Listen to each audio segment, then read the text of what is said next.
The call disconnected. His focus was on Olivia, the woman who had once broken him, now lying pale and motionless against him.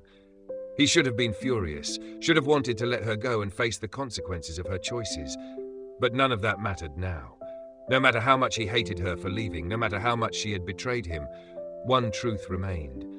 Olivia had once been his world, and now he might be losing her all over again.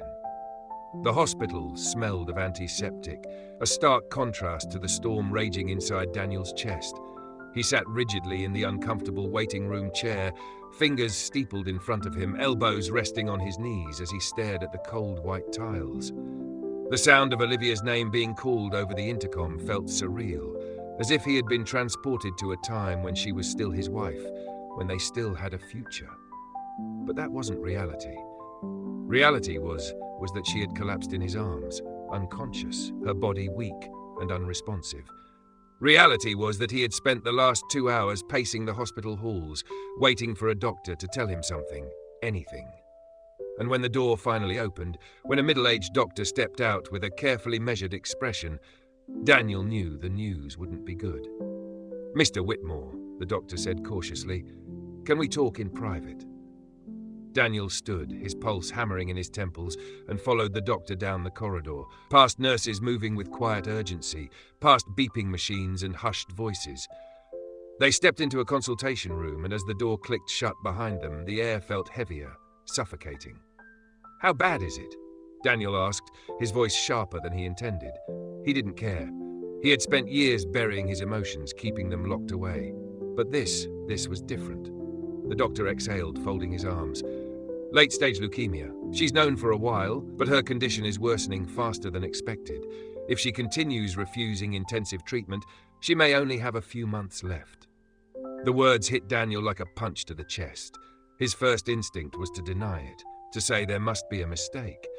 But doctors didn't deliver news like this unless they were certain. He swallowed hard, his throat dry. "She didn't tell me. From what I understand, she's kept this from almost everyone," the doctor replied. "At this stage, chemotherapy would only slow it down.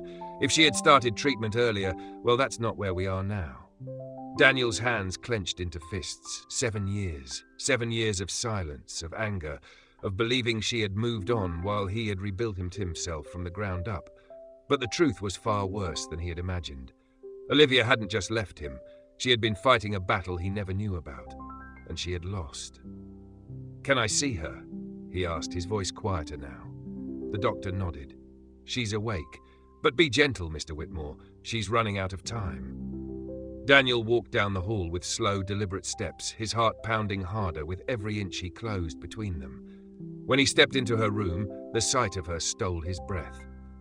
Olivia lay in the hospital bed, the fluorescent lights casting shadows across her pale skin. An IV drip fed into her arm. She looked smaller, more fragile, as if the weight of her illness had hollowed her out. But her eyes, those deep, familiar eyes, still held fire when they landed on him. "You stayed," she murmured, her voice hoarse but laced with something close to relief. Daniel shut the door behind him, shoving his hands into his pockets to keep them from shaking. "I wasn't going to just leave you unconscious in my office." A tired smile ghosted her lips. "No, I suppose you wouldn't." The room fell silent, thick with tension. Daniel could still feel the remnants of his anger, but now it was tangled with something more complicated. He had spent years resenting her for walking away, but standing here, looking at her like this, he realized that no amount of rage could change what was happening to her. No amount of power could buy her more time. "You should have told me," he said, his voice raw, "about the cancer. About—" He stopped himself, his jaw tightening. She closed her eyes briefly before looking back at him. "I know, but I was a coward." Daniel scoffed, shaking his head. "That's not an excuse." "I didn't think you'd forgive me." Olivia swallowed hard, looking down at her hands, at the thin IV line running into her veins. "And maybe I didn't want to hear you tell me you never wanted to see me again. I thought I could live with my mistakes. But when I started getting sick, when I knew I wouldn't be around much longer, I couldn't let him grow up never knowing the truth." Daniel stepped closer, his pulse hammering. "Tell me about him." Olivia's lips parted slightly as if she wasn't sure where to begin. "His name is Caleb. He just turned 6. Her eyes softened, and despite the exhaustion on her face, there was a light that hadn't been there a moment ago. He's smart. So smart. Loves books, always asking questions, and kind. He has this way of seeing the good in people, even when they don't see it in themselves. Daniel let out a slow breath, something twisting painfully inside him.